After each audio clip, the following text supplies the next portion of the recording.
Dopo la bella conferenza inaugurale della settimana per la celebrazione del 78° anniversario dello sbarco americano a Paestum, tenutasi ieri in Sala Erica, e l'emozionante concerto della fanfara dei bersaglieri nel parco archeologico, diamo inizio ai lavori di questo atteso convegno, nel corso del quale avremo la possibilità di ascoltare autorevoli voci che ci parleranno del valore storico dell'operazione Avalanche, il più importante sbarco anfibio alleato avvenuto durante la Seconda Guerra Mondiale nel teatro del Mediterraneo, che ebbe un peso decisivo sui successivi sviluppi del conflitto e ha certamente un grande valore simbolico per gli americani, che proprio qui da Paestum iniziarono il cammino di liberazione che avrebbe posto le basi della democrazia in tutto l'Occidente e avrebbe favorito l'espansione degli Stati Uniti come superpotenza, spostando oltreoceano il baricentro del mondo così come oggi lo conosciamo. Avendo il privilegio di essere stati qui, noi a Paestum, il ponte ideale di questi cambiamenti epocali, a prezzo di tanto sangue giovane e innocente, è con orgoglio che ci accingiamo in questa intensa settimana settembrina a dar vita alla tradizionale cerimonia annuale per onorare la memoria di quanti si batterono per la libertà di cui oggi godiamo e diamo per scontata e dovuta. Tuttavia quest'anno non ci si è limitati a una semplice e asettica celebrazione istituzionale che poi non lascia nulla dietro di sé, ma sono state poste le basi per alcuni sviluppi futuri di cui ci parlerà il consigliere comunale delegato al Memory Day, il dottor Antonio Mastandrea, a cui cedo adesso la parola. Prego, dottore.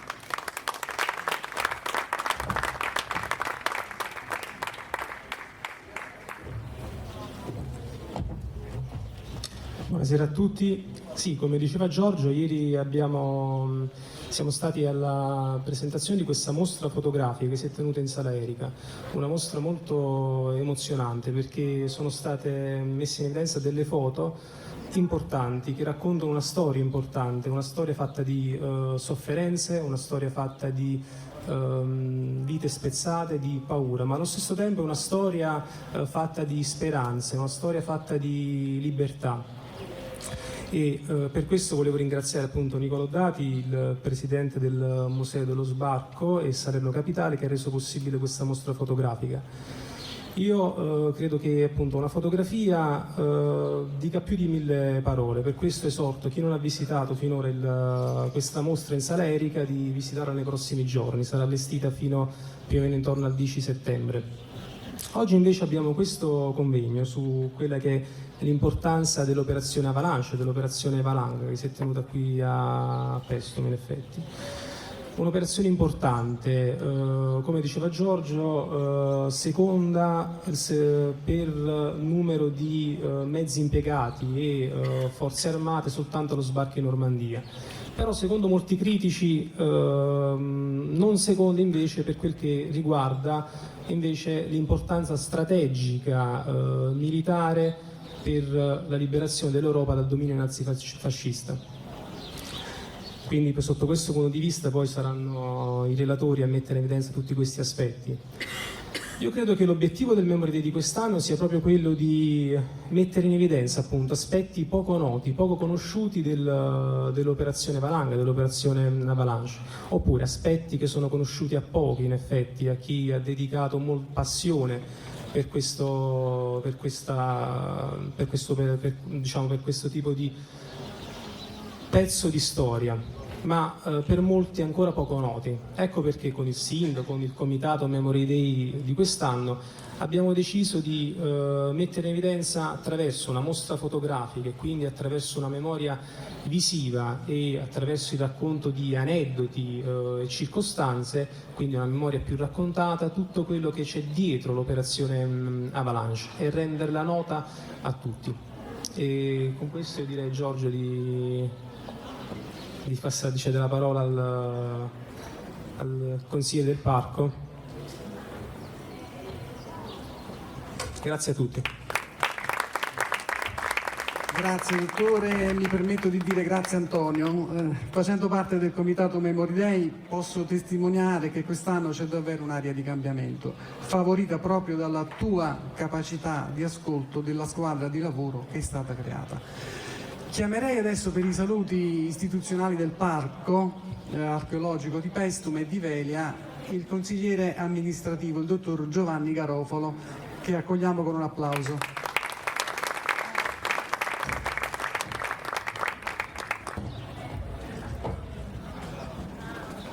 Buonasera, per me è l'onore, l'incarico di portare il saluto del direttore e di tutto il Consiglio di amministrazione del Parco Archeologico di Paestum e Velia. Innanzitutto grazie per lo scudo, che apprezziamo moltissimo come protezione dei beni culturali.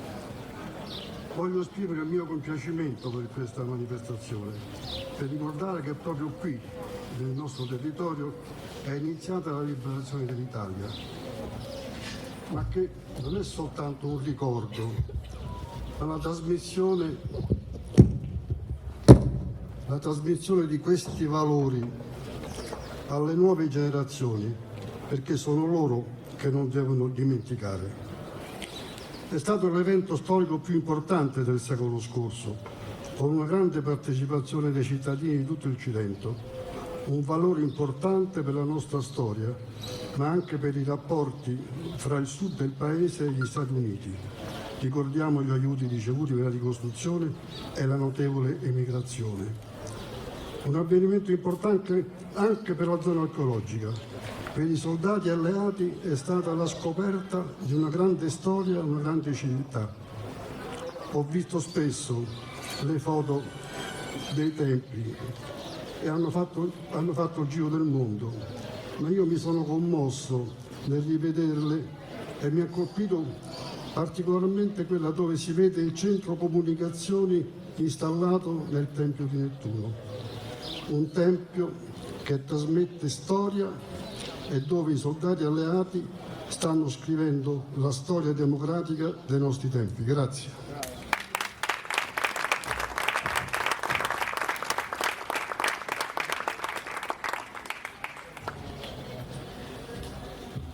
Grazie dottor Garofalo, e adesso è la volta del nostro sindaco che chiamo sul palco.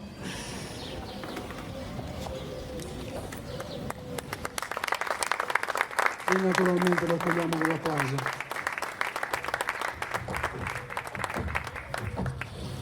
Buonasera a tutti e inizio con ringraziare tutti quanti hanno dato vita a queste manifestazioni e, come diceva Giorgio prima, in una maniera diversa, più importante, più consona, più giusta, perché come istituzione abbiamo il dovere di conservare, far crescere e di dare giusto valore alla memoria, soprattutto a quegli eventi che hanno segnato il destino delle generazioni future e soprattutto che hanno consentito a gente come noi, come paesi come l'Italia, di vivere una stagione di democrazia e di libertà che ancora oggi, e ci auguriamo per sempre, perdura. E tutto questo è stato possibile perché c'è stata una squadra che ha avuto una regia, io credo, appassionata nella persona del consigliere delegato Antonio Massandrea, del comitato dell'operazione Avalanche, di Nicola Oddati, di tutti quanti hanno collaborato, gli uffici, tutti quanti hanno messo passione, tempo, hanno dato qualcosa. E io voglio confermare che questa per noi è un impegno solenne che abbiamo assunto, perché questo luogo è stato teatro di un evento importante, decisivo, determinante per la storia dell'umanità, non soltanto per il nostro paese. Qui i giovani che venivano da migliaia di chilometri si sono immolati per distruggere e per sconfiggere il nazifascismo, che aveva segnato pagine oscure dell'Europa e che aveva messo a repentaglio le sorti dell'umanità. E quindi noi abbiamo il dovere come istituzioni non soltanto di ricordare, ma di costruire una memoria che sia perenne nel tempo, anche nelle future generazioni, che non ci siano voglia e tentazione di riscrivere, rivedere la storia. E poi oggi, e non mi attardo a discorsi di storia, ci sono relatori, e poi oggi abbiamo fatto una cosa importante, un gesto importante, lo scudo blu. Vedete, lo dicevamo ieri sera, le forze alleate e anche i tedeschi in maniera, diciamo così, si misero d'accordo nel non distruggere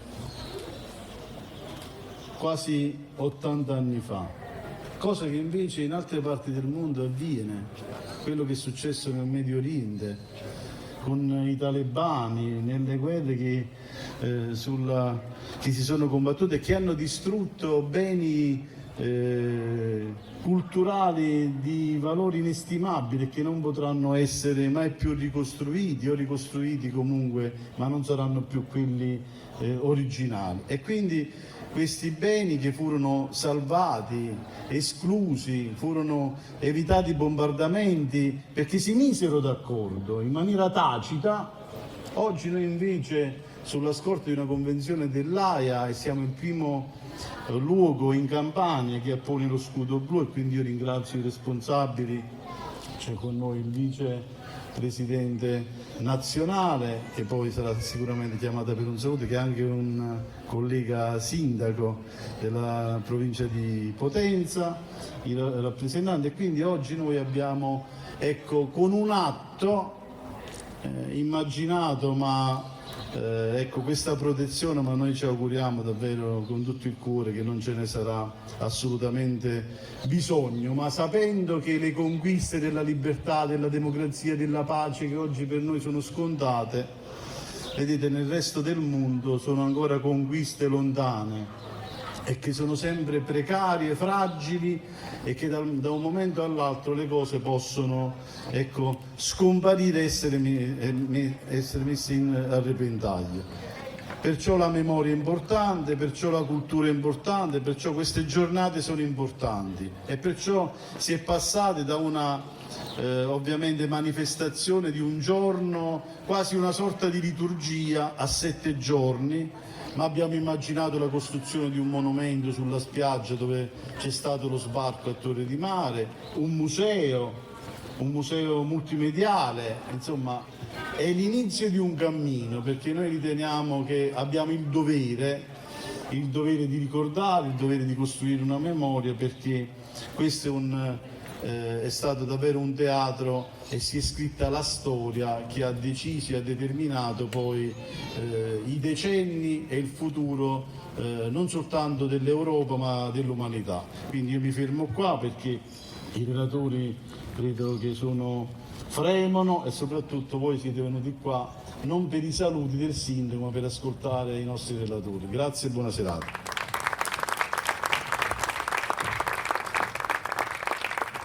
Grazie Sindaco, posso assicurarle che questa nuova sensibilità che si riscontra a Capaccio Paestum sotto la sua guida è sicuramente arrivata anche dall'altra parte dell'oceano. Infatti adesso è una sorpresa per lei, ma per tutti noi, assisteremo alla proiezione di un video che arriva da Austin, Texas, e che sta per partire.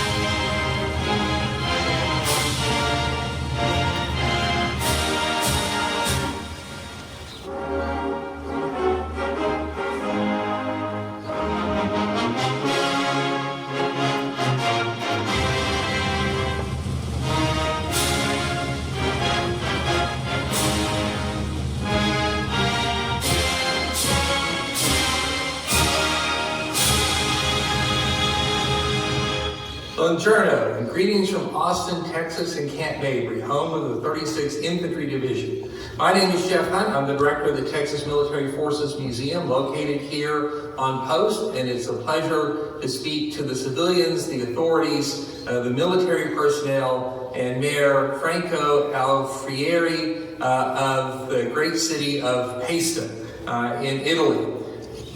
78 years ago today, September 5th, 1943, the main convoy of the 36th Infantry Division sailed from the port of Iran, its destination the Gulf of Salerno, and the opening moves of Operation Avalanche, the Allied invasion of Italy that would begin the long and bitter campaign to free the Italian peninsula and the Italian people from Nazi tyranny.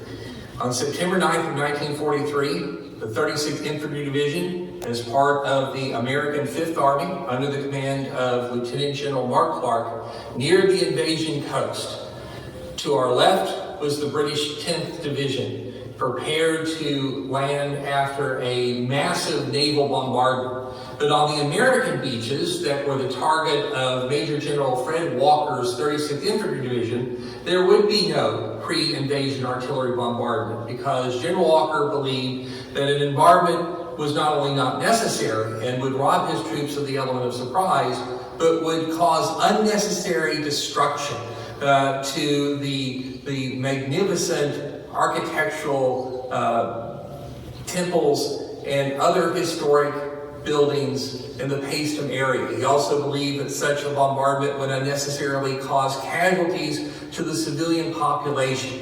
And therefore, General Walker decided not to make that bombardment, but to send his troops ashore without the devastating support of British and American naval gunfire. That decision not only spared the temples of Paestum and the Italian civilians, but it also marked the introduction of the 36th Division to the Italian people and the Italian peninsula. They would get to know Italy and its people very well in the months ahead as they fought their way up the boot toward Rome, taking part in horrific battles at places like San Pietro and Monte Cassino and the Anzio Bridgehead. That long history of combat and interaction brought the people of Italy and the 36th Division together in a very special and memorable way. It is certainly a part of our military history that we have not forgotten in Texas, that we have not forgotten in the ranks of the 36th Infantry Division. And it is with great pleasure we learn about all of the monumental efforts that are being made in Paestum and in the Salerno area to commemorate those great events in World War II. I have had the great privilege of seeing the plans for the memorial that is being built on the landing beaches that the 36th Division storms those 78 years ago today. And I must say that I am incredibly moved and impressed with all of the hard work, the effort, the dedication, the skill, and the beautiful design that has evolved from this very heartwarming process that you and your fellow citizens have gone through. And so for us here in Texas, Camp Mabry, at the home of the 36th Infantry Division, and at the Texas Military Forces Museum, we want to say thank you for what you are doing. Thank you for remembering these great events, and thank you for honoring the men and the women who took part in this great moment in our shared national history, in the military history of the Second World War. We are extremely grateful and we look forward to seeing the monument rise on the beaches of Paestum to forever provide a reminder to all of us of the sacrifices that were made for freedom and liberty during World War II, sacrifices that can be and should never be forgotten. And hopefully I will be able to join you at the unveiling of the monument in the near future. Until then, arrivederci.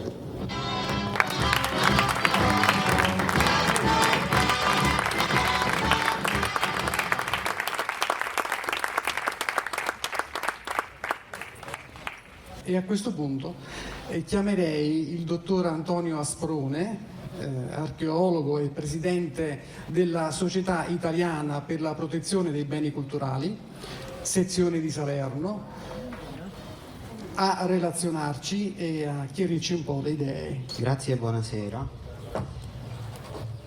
Un breve excursus sul perché dello scudo blu e sull'onore di assegnarlo qui a Paestum. Lo scudo blu nasce a ridosso degli anni successivi al conflitto mondiale, al secondo conflitto mondiale, quando ci si rese conto che preservare i beni culturali sarebbe stata cosa buona da fare. Durante la seconda guerra mondiale, infatti, abbiamo alcuni esempi di persone lungimiranti che iniziarono sotto i bombardamenti a preservare non solo vite umane, ma anche beni culturali. Vedete in questa diapositiva un esempio di protezione durante il 1943 del cenacolo con l'affresco di Leonardo da Vinci, L'ultima cena. Ovviamente protezioni con sacchetti di sabbia. Il secondo esempio che portavo era della cattedrale di San Lorenzo a Genova, non so se riuscite a vederla, qui è di nuovo il cenacolo. La cattedrale di San Lorenzo a Genova con un esempio di una bomba inesplosa che poi fu musealizzata. Se andate oggi a Genova siete lì a poterla vedere con la lapide annessa. Ecco, è una bomba della seconda guerra mondiale inesplosa. Un breve excursus lungo l'Italia, mi sono limitato esclusivamente all'Italia per non rubare molto tempo. Un altro San Lorenzo fuori le mura, a Roma, tristemente noti ai più. Fu completamente rasa al suolo, non solo la Basilica di San Lorenzo, ma l'intero quartiere di San Lorenzo. Ci avviciniamo verso il nostro territorio con degli esempi non di Paestum ma di Pompei, dove a differenza del sito archeologico pestano, a Pompei i bombardamenti ci furono perché le forze alleate immaginavano, cosa non confermata, anzi assolutamente falsa, immaginavano che vi fossero degli stanziamenti tedeschi, non solo stanziamenti tedeschi, ma addirittura munizioni e rifornimenti nascosti all'interno del sito di Pompei. Si stimano 162 bombe su Pompei e grazie alle fotografie che furono fatte si riuscì all'epoca poi a ricostruire Pompei pietra su pietra con le fotografie appunto commissionate dall'allora sovrintendente Maiuri.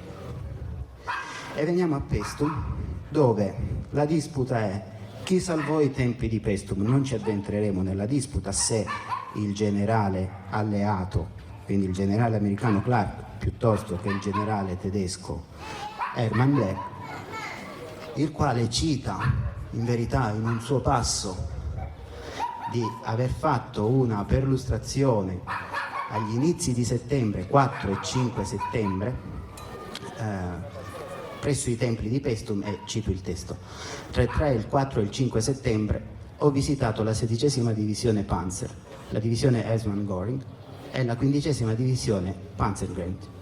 Sfortunatamente la divisione consisteva principalmente di reclute. Nel frattempo abbiamo fatto tutta la preparazione necessaria per prendere in consegna immediatamente tutte le batterie costiere italiane nel nostro settore. Gli antichi templi di Paestum si avvicinavano all'armonia delle dimensioni del Partenone, o forse addirittura la superavano. Ho ordinato, dice il generale, ho ordinato all'artiglieria di modificare il suo spiegamento in modo che i templi non fossero nella linea di fuoco. Allora, se così fosse, perché diamo i meriti al generale Clark?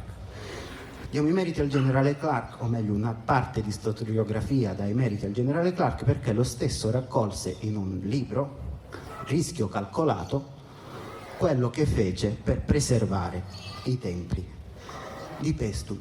Sta di fatto che i templi sono ancora qui, per fortuna, e tutti possiamo visionarli.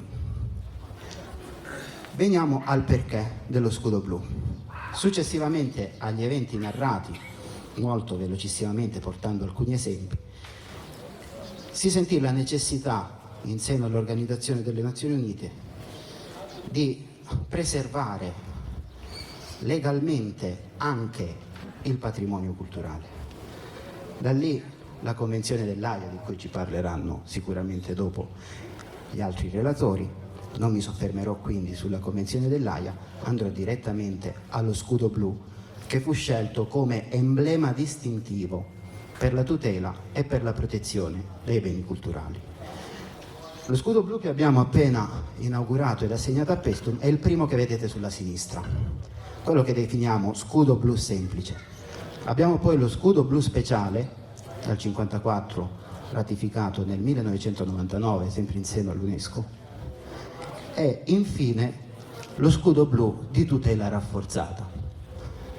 È un invito, ma è una messa a disposizione, la mia, quella della dottoressa Scalise, vicepresidente nazionale della SIPPC, sicuramente parlerò a nome di tutta la società italiana per la protezione dei beni culturali.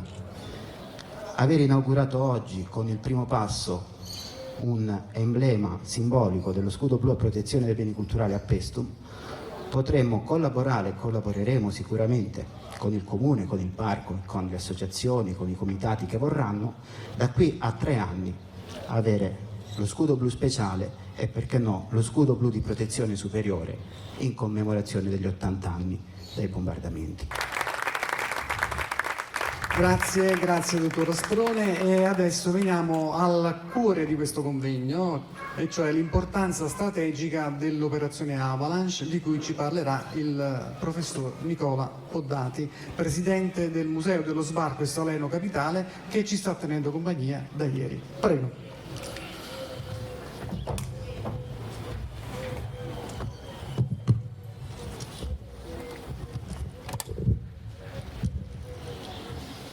Ringrazio, vi sto facendo compagnia da ieri, ma questo lo avete capito ed è stato già detto, ma affrettiamoci a questo discorso di oggi, che è un attimo un po' differente. Mi è stato assegnato un compito non semplice, tra l'altro, da sintetizzare in pochi minuti, ma cosa che cercherò di fare, anche perché vedo che le nubi incombono e spero che restino tali e non scaricano nulla. E entriamo nel discorso Operazione Valanga, e quindi Operazione Valanga da un punto di vista strategico e politico. Operation Avalanche fu chiamata tale, ma quando fu chiamata tale non si sapeva dove si sarebbe andati a finire, dove si sarebbe sbarcato, perché l'operazione Valanga fu decisa praticamente meno di un mese prima che essa avvenisse, cosa inusuale per gli americani e gli inglesi. Immaginate che lo sbarco in Normandia era stato programmato da più di 2 anni prima, lo stesso in Sicilia, man mano che si avanzava e si pensava a quelli in Sicilia, e più o meno gli altri sbarchi e le altre operazioni militari. Immaginate che si decise all'inizio di sbarcare in Sardegna, poi addirittura in Corsica, poi addirittura si chiese che si sbarcasse a nord di Roma, poi sotto Roma, poi si parlò di Baia Domizia ed infine fu deciso Salerno. Fu deciso Salerno e qua inizia la valanga che potremmo definire in vari modi, Operation Avalanche. Valanga di che? Beh, valanga di errori potremmo dire. Valanga di morti, valanga di utilizzo di nuove armi e di nuove strategie. Ma andiamo con ordine, valanga di errori, perché forse è un errore sbarcare a Salerno. Un errore sbarcare a Salerno perché se Salerno aveva delle spiagge splendide per un'operazione anfibia di sbarco, diciamo che le montagne intorno certo non aiutavano. Quando l'operazione di sbarco avvenne, immaginate che Resseling disse: beh, queste colline qui intorno sono state a noi donate proprio perché ci permettono di rimandare indietro gli alleati. E questa operazione tra l'altro stava anche per avvenire. Ed immaginate che la prima ondata, il D-Day, noi come D-Day intendiamo lo sbarco in Normandia, ma D-Day è il giorno di sbarco di tutte le operazioni anfibie. Quindi il D-Day di Salerno, al quale parteciparono circa 200.000 soldati, fu di 90.000 soldati circa. Quanti erano i tedeschi in zona? Tra i 7 e gli 8.000. Eppure tennero duro, appostandosi sulle colline, su qualche rarissima postazione fissa. Si parlava ieri della torre di Pestum, ma che fu presto abbandonata, e da dove praticamente si cannoneggiavano le truppe spostandosi velocemente. E questo permise l'arrivo di numerose altre truppe, tanto è vero che i tedeschi riuscirono ad arrivare tra gli 85.000 e i 95.000, quindi un numero assolutamente cospicuo. Altro errore. L'errore qual era? Che le truppe degli Stati Uniti sbarcarono a Pestum con una lieve propaggine ad Agropoli, mentre le truppe inglesi sbarcarono tra il litorale di Pontecagnano e Salerno. Che significa? Che tra i due corpi di sbarco, il 6° americano e il 10° inglese, vi erano 16 km di distanza, un vuoto enorme. Immaginate che il generale Patton, che era indubitabilmente forse tra i migliori, se non il migliore generale, che era caduto un attimo in disgrazia per uno schiaffo dato ad un soldato, ma nel briefing precedente lo sbarco praticamente vide questa discrepanza e questa lontananza e lui disse: ma se io fossi un sergente tedesco andrei senz'altro a fare un contrattacco nella zona di vuoto e caccerei facilmente a mare tutti e due i corpi. E tra l'altro quando poi si rese conto delle colline che circondavano un po' tutta la zona di sbarco, disse: ma chi ha deciso questa zona senz'altro non capisce granché di cose militari. E addirittura qualche anno dopo questa affermazione fu fatta in modo ben più dura da un past president americano, Harry Truman. Truman era stato presidente dopo la morte di Roosevelt.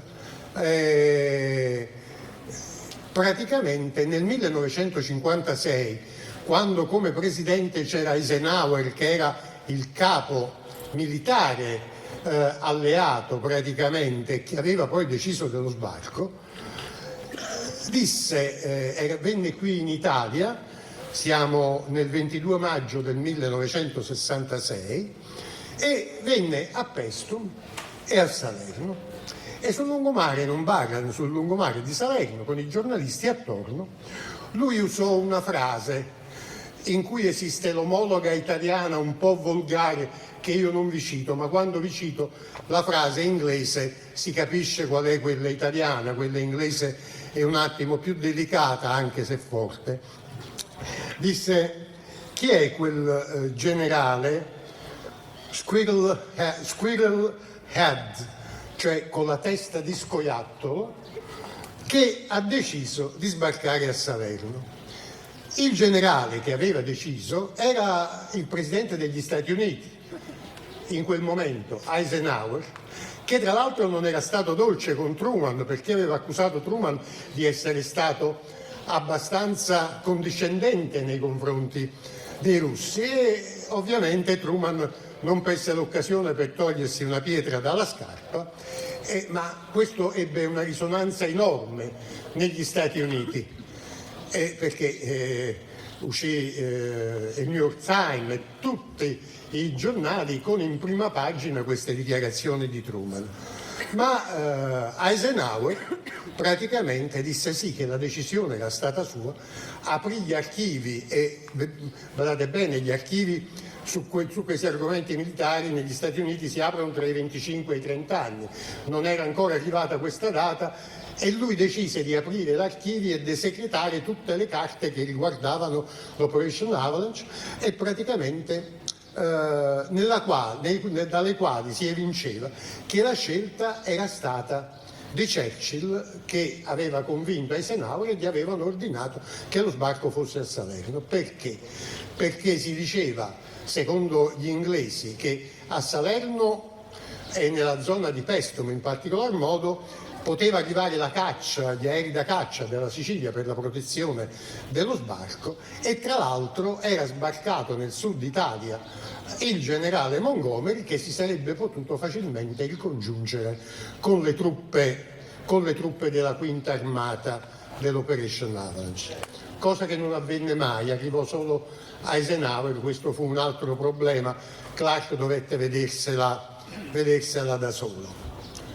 Quindi questi errori, ancora altro, vi è un volume americano dal titolo Blu di Salerno, la Salerno insanguinata, notevole fu il numero di morti americano, del numero dei morti di soldati sia americani sia degli Stati Uniti, che inglesi, ma numero ancora più consistente invece fu quello che ancora oggi è un calcolo che non è stato fatto. Immaginate che sull'Operation Avalanche praticamente sono stati scritti in inglese centinaia di libri, in italiano vi è quasi niente, vi sono pochissime cose scritte, vi è un volume fotografico abbastanza famoso, ma null'altro. Infine qualche mio vecchio saggio. Adesso sto approfondendo questo piano. E il calcolo, per esempio, dei caduti civili è un calcolo che non è stato mai fatto. E io stesso sono rimasto stupito dopo le prime ricerche, dopo i primi approfondimenti, che vi garantisco sono stati difficilissimi, e ho scoperto questi numeri incredibili. Immaginate che per lo sbarco in Normandia, dove sono sbarcati non 200.000 ma 1,5 milioni di soldati, e dove la zona di sbarco era di un 36 km, la zona di sbarco di Salerno era di 72-73 km, perché sbarcarono da Maiori sino ad Agropoli, e praticamente in quel periodo furono lanciate, che ne dicesse il direttore del museo della 36esima Texas, su queste zone e della Campania in particolar modo furono lanciate in questo periodo tra il 15 e il 20% di tutte le bombe che furono lanciate sull'Italia durante tutta la guerra. E i morti furono incredibili. In Sicilia furono 10.000, in Normandia, che prendiamo come esempio, furono 13.000. E io sono arrivato a calcolarne per le nostre zone addirittura 20.000. Ancora oggi, il 21, andrò a Solofra, dove praticamente gli americani, sbagliando, immaginavano che fosse un accampamento di soldati, in realtà era popolazione, e uccisero 200 persone. A Buccino mitragliarono nella piazza, videro un assembramento, ma erano ragazzini di 12-13 anni che giocavano a pallone. E i morti furono tantissimi. Vi cito semplicemente i posti che ne hanno avuto di più. Nocera Inferiore 1015, Salerno 1088, Avellino 3000, Benevento 2000, Cava dei Tirreni 600, Battipaglia 600, Eboli 770, ma questi sono solo alcuni. Ecco che quindi il museo che noi abbiamo a Salerno e quello che ci apprestiamo a dare non vuole rappresentare il momento della rappresentazione della guerra, ma una rappresentazione di memoria, perché la guerra, a mio avviso, non ha mai il vincitore assoluto, ma ha tanti sconfitti, a cominciare dalla popolazione. Lo vediamo in questi giorni, purtroppo in un luogo a noi lontano, ma tanto col cuore vicino, perché tanti italiani sono stati lì, in quel paese, no? Parlo ovviamente delle notizie che noi vediamo in questi giorni. E tra l'altro Valanga ancora, giusto per continuare, poi mi taccio perché ci sarebbe da parlare per ore, noi siamo abituati a vedere la guerra in diretta. Ultimamente in Iraq, dicendo che la rappresentazione che noi abbiamo visto della guerra in Iraq per televisione è stata la prima volta che è esistita una guerra in diretta. Non proprio vero, perché Salerno rappresenta anche un primato che probabilmente da un punto di vista mediatico è stata l'operazione militare più rappresentata. Abbiamo visto queste foto ieri, ma quelle rappresentano una piccola percentuale delle varie migliaia che vennero fatte addirittura dai fotografi ufficiali degli Stati Uniti e della Gran Bretagna, ma anche da tanti corrispondenti di guerra. Vedo che il tempo non ci è favorevole e io tra l'altro potrei tenervi qui ore, ma non è il caso. Mi fermo qui e vi ringrazio e vi chiedo scusa se ovviamente non ho potuto organizzare per le situazioni che si presentano meglio queste mie parole. Vi ringrazio per l'attenzione.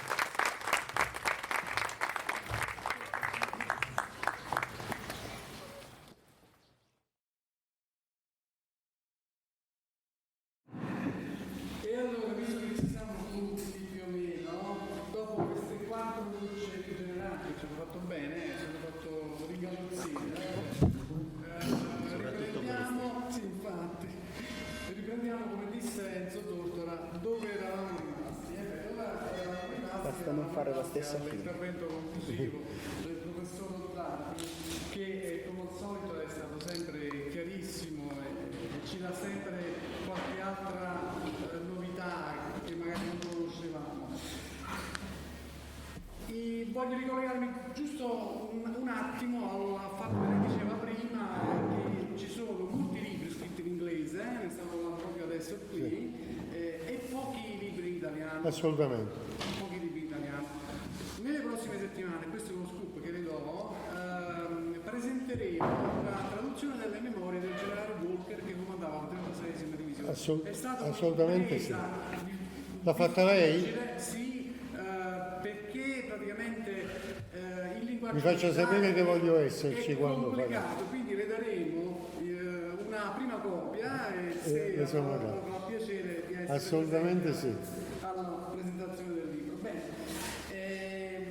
ricollegandoci al suo intervento e quindi dando la parola al colonnello Gerardo Di Ruocco che scapita giustamente lui ha ragione, mi permetto di citare e di aggiungere in coda al discorso del professor Ottati una frase del generale Clark, mi ero preso un appunto, pronunciata durante la giornata nera del 13 settembre 1943, quando la controffensiva tedesca stava per raggiungere la foce del Sele e compromettere l'esito dell'operazione Avalanche. Lui disse una frase abbastanza disperata: non ho più riserve, posso solo pregare. E quindi questo ci fa capire che alla fine il patrimonio archeologico di Paestum fu salvato solo grazie a un gentleman agreement, cioè un accordo tra gentiluomini, stipulato tacitamente, perché ancora c'era un codice d'onore, insomma, tra i comandanti delle avverse forze militari tedesche e alleate. Le cose però per fortuna sono cambiate dopo la guerra. Nel 1954 c'è stata una convenzione dell'Aia in cui questo aspetto dei beni culturali è stato un po' disciplinato.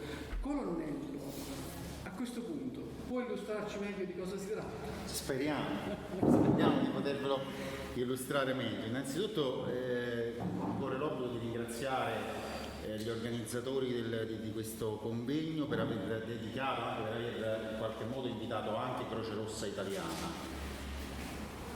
Io sono un esponente di Croce Rossa Italiana, come mi auguro insomma sia evidente da una serie di segni che qualcuno può intuire. Noi abbiamo un uniforme che ci avvicina molto all'esercito, ma siamo una cosa sicuramente profondamente diversa. la Croce Rossa italiana nasce sui campi di battaglia come la Croce Rossa internazionale, quindi è un fenomeno legato essenzialmente al fenomeno della guerra combattuta.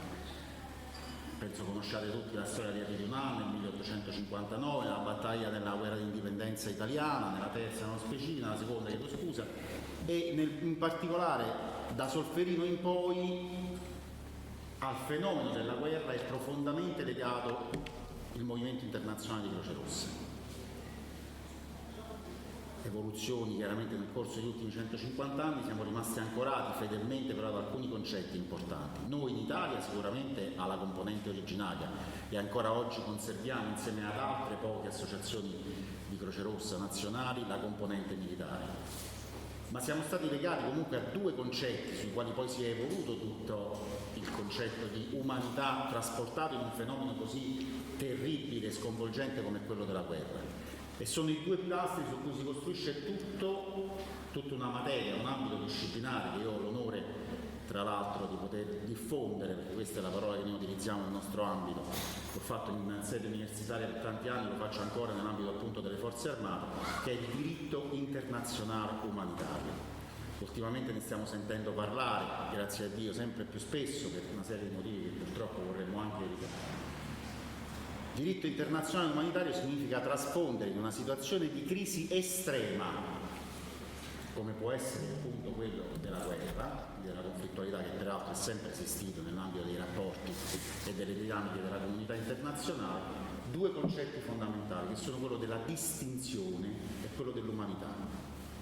Distingui quello che può essere oggetto di combattimento e quello che può essere attaccato nel corso dell'attività di guerra, ma una volta che l'hai identificato lo devi colpire con umanità, cioè significa raggiungere l'unico obiettivo che noi come movimento ci sforziamo di identificare come legittimo nell'ambito della guerra, che è quello di mettere l'avversario fuori combattimento.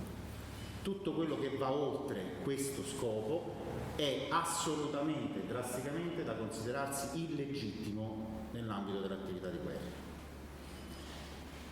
Siamo abbastanza cocciuti e capaci, perseguiamo questo scopo da 150 anni e più e alla fine in qualche maniera qualche risultato l'abbiamo ottenuto anche noi indirettamente, esercitando una pressione costante sulla comunità internazionale tanto da poterla indurre a determinati passi nell'ambito appunto della normativa internazionale.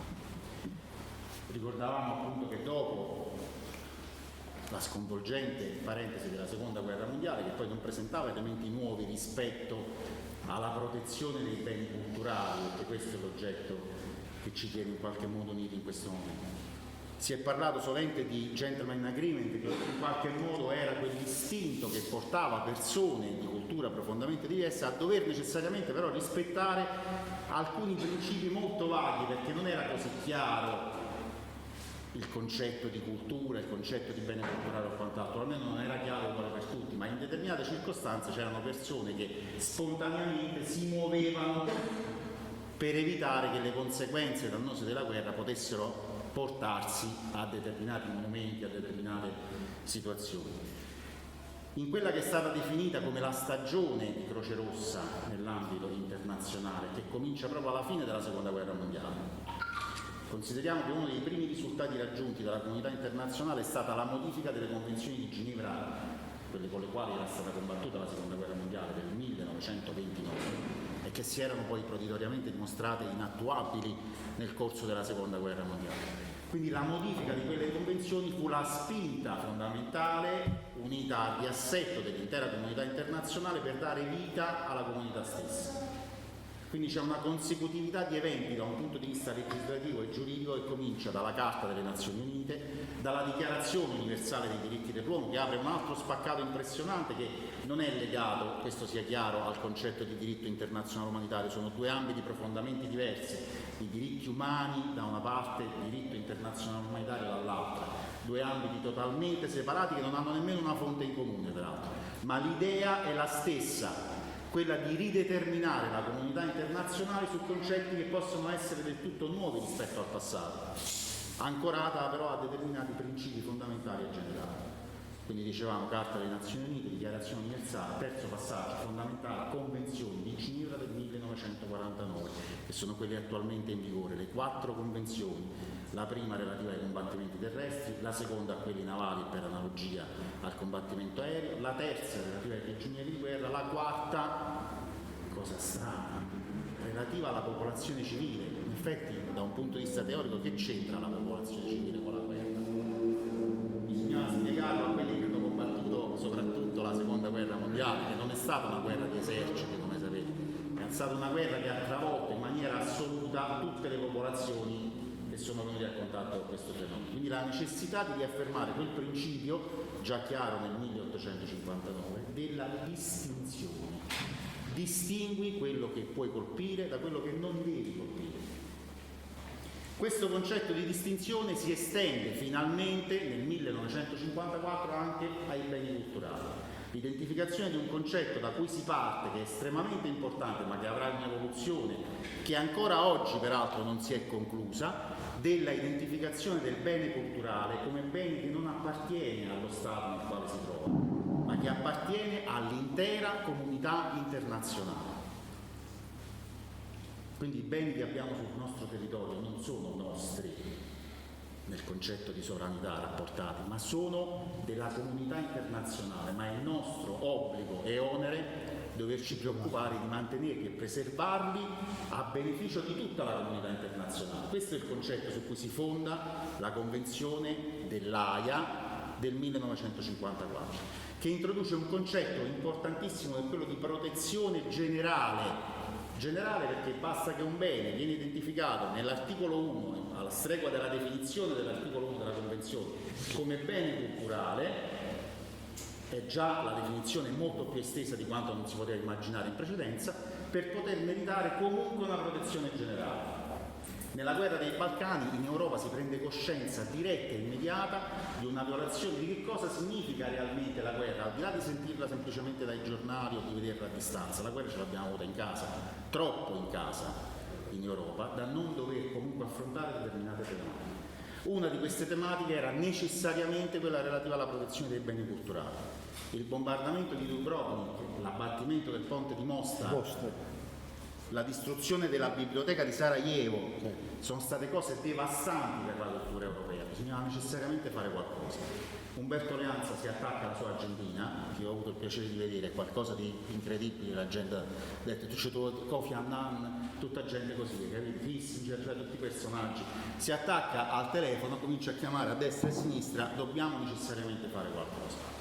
Si muove tutta quanta la diplomazia internazionale, ci si provvede sicuramente a creare un network internazionale attraverso il quale fare qualcosa in più e di più consistente rispetto alla Convenzione del 54, che molto comunque l'aveva già fatto. Nasce quindi il concetto di protezione rafforzata e soprattutto nasce l'idea di affidare il controllo e la gestione di tutto questo sistema ad un comitato, cosa che mancava nel 54. Quindi un organismo internazionale che, tra l'altro, in combinato disposto con il direttore dell'UNESCO, si facesse materialmente carico di dover controllare come questi beni vengono introdotti all'interno della lista dei beni protetti, qual è il meccanismo attraverso il quale devono essere protetti. A settembre del 2016 quindi c'è stata la prima sentenza penale di un tribunale internazionale, della Corte Penale Internazionale, che ha colpito, quindi che ha condannato quel personaggio per la violazione delle convenzioni di cui stiamo parlando, della convenzione del 54, di quella del 99, successivamente approvate e quindi per dire che anche in quest'ambito relativo ai beni culturali il cerchio si è chiuso realmente. Quindi sono tutte cose, adesso io me l'aspetto con ansia da quando comincio a fare lezione, la domanda che viene dal fondo, ma se qualcuno non rispetta, pronti, siamo pronti. Siamo pronti, magari da un punto di vista statistico è mortificante, cioè tutto quello che abbiamo visto, una sola sentenza. Aspetta, perché i reati sono reati imprescrittibili e questo significa che c'è tutta la vita di quello che li ha commessi per poter arrivare poi alla chiusura del cerchio. E poi obiettivamente i tribunali internazionali, la Corte Penale Internazionale ha dimostrato e sta dimostrando, anche se con una certa farraginosità nell'ambito degli aspetti legati all'attività processuale, sta dimostrando sicuramente un'efficacia, qua ve lo dico da operatore del diritto, io ordinariamente sono un avvocato del Foro di Roma, un'efficacia da un punto di vista giudiziario che è anche difficile percepire nel nostro sistema giudiziario.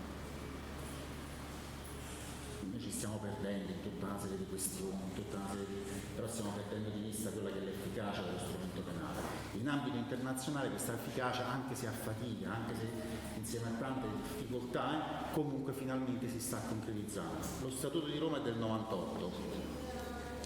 Io da quando ero assistente all'università, il mio professore di riferimento, che è Paolo Benvenuti, mi ricordava sempre che l'unità di misura nell'ambito del diritto internazionale per capire in che maniera e come uno strumento internazionale impatta sulla comunità internazionale è comunque il mezzo secolo. Sono passati 20 anni, già gli equilibri della comunità internazionale sono stati cambiati dallo Statuto di Roma, quindi vedremo quello che succede adesso nei prossimi 30. Però questo significa che oramai il percorso l'abbiamo cominciato ed è un percorso che per molti aspetti dovrebbe essere addirittura irreversibile, quindi non torniamo più indietro. Chiaramente questo percorso va alimentato dalla formazione continua, dal fatto che queste regole noi le dobbiamo conoscere. Quindi buon lavoro a tutti, buona fortuna e buono studio, perché la roba da studiare è veramente tanta. Grazie.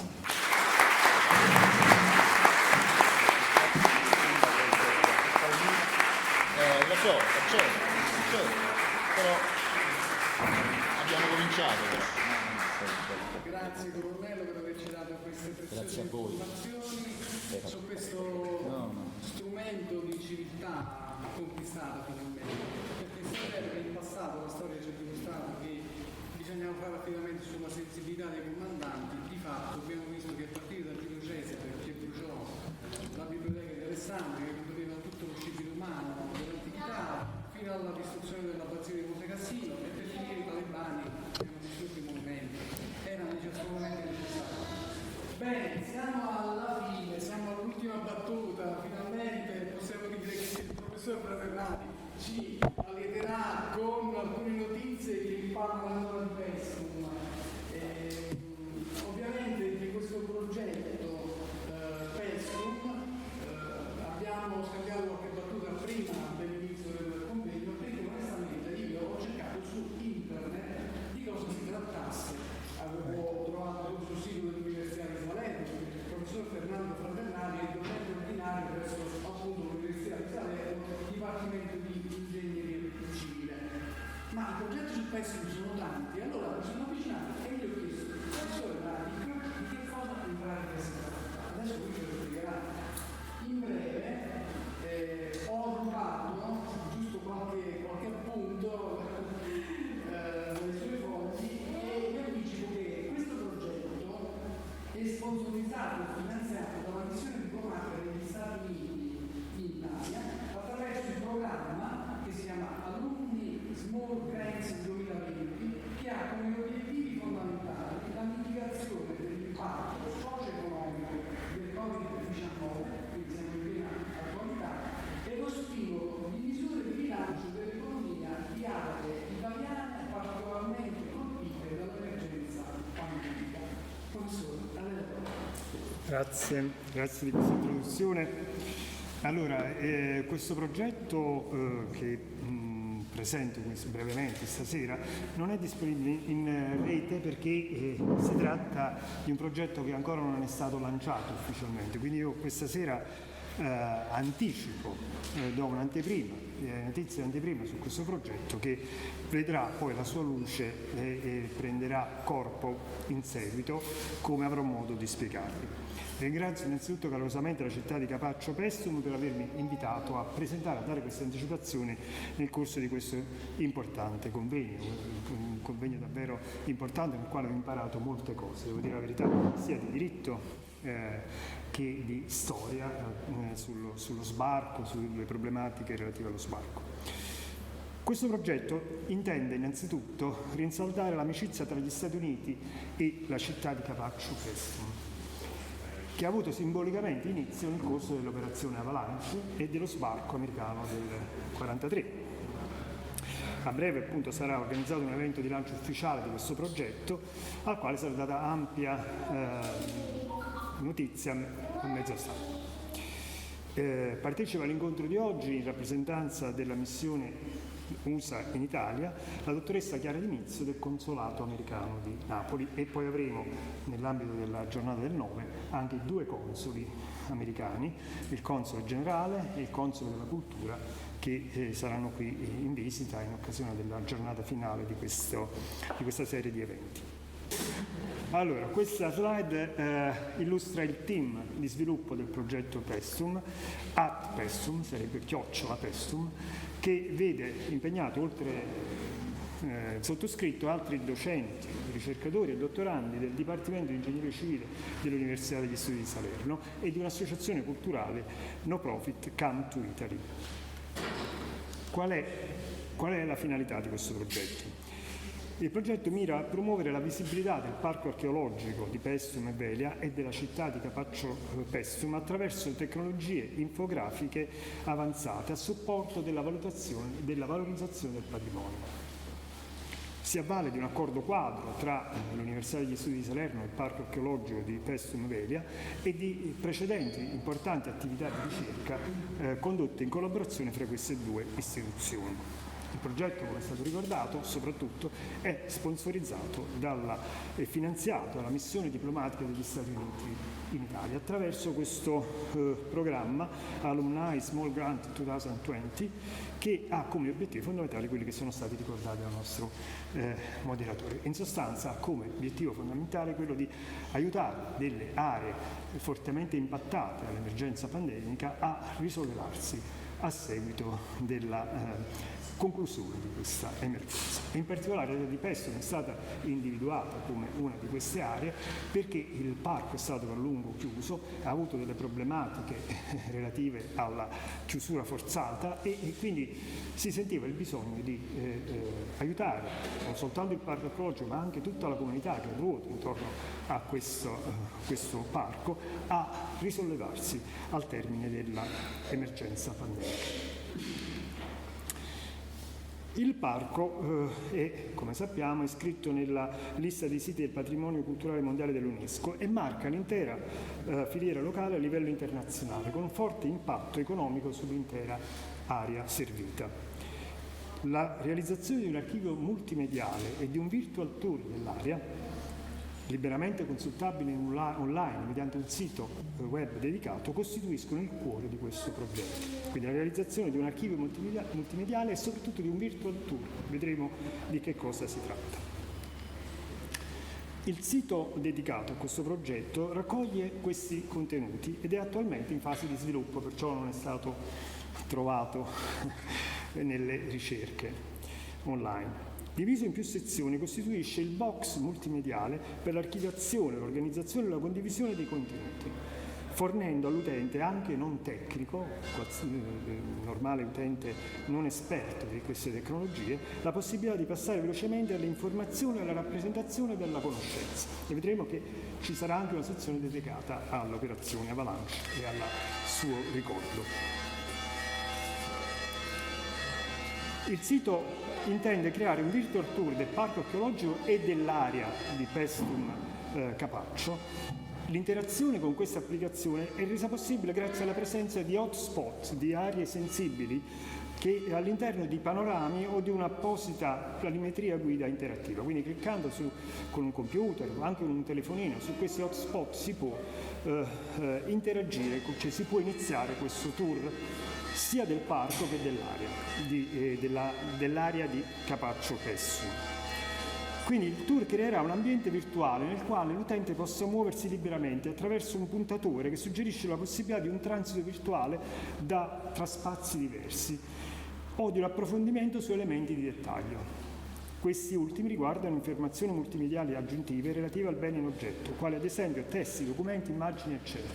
Ad esempio, nel caso della zona dello sbarco, ci sarà un approfondimento con filmati d'epoca, con testi storici, di carattere storico, che consentiranno all'utente di approfondire quell'area e quei contenuti. E anche nel caso del parco ci saranno dei testi che già abbiamo in parte preparato, quasi completamente preparati, che danno delle notizie storiche sui vari tempi, sui vari manufatti.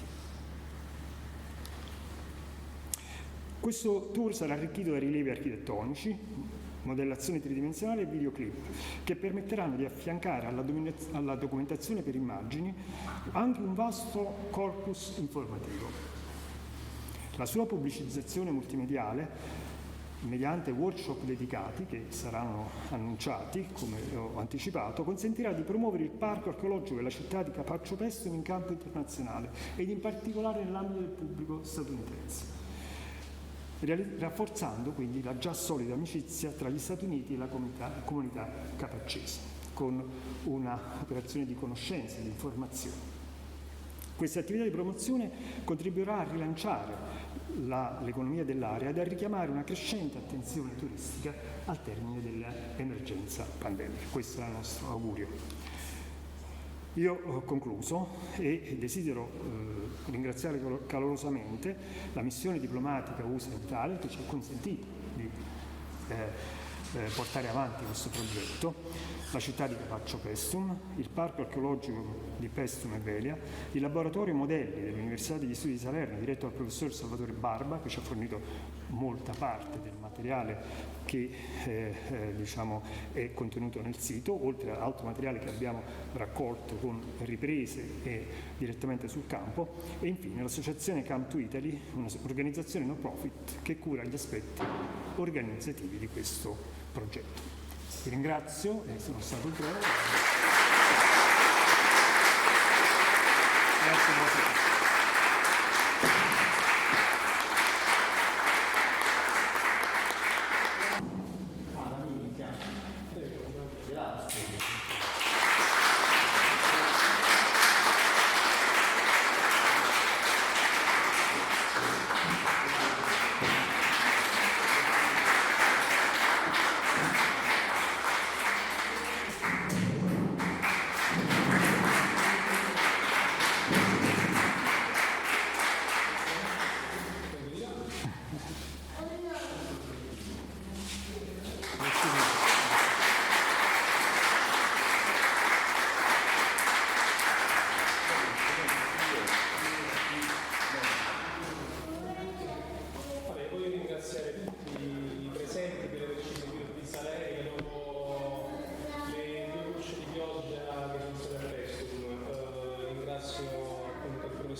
E chi ha seguito l'aspetto, chi un altro, siete stati veramente molto chiari nella nostra relazione e credo che tutti vi siete arricchiti di aspetti che